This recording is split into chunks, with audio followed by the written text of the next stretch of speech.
We're being asked to interpret the meaning of d of 27 equals 18.1. d of 27 equals 18.1.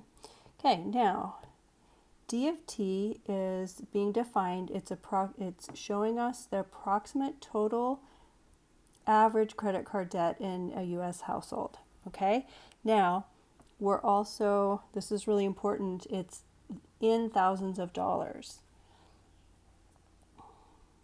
Okay, and T is years since 1995.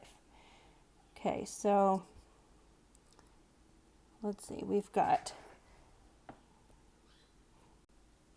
okay, so D of T, where T represents years past 1995, okay, and then that's equal to the sum amount, and that's in thousands of dollars.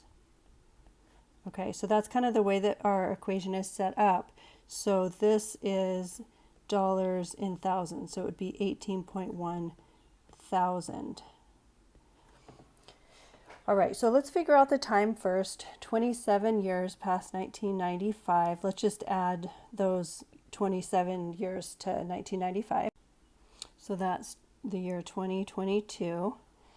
Okay, and then 18.1 thousand.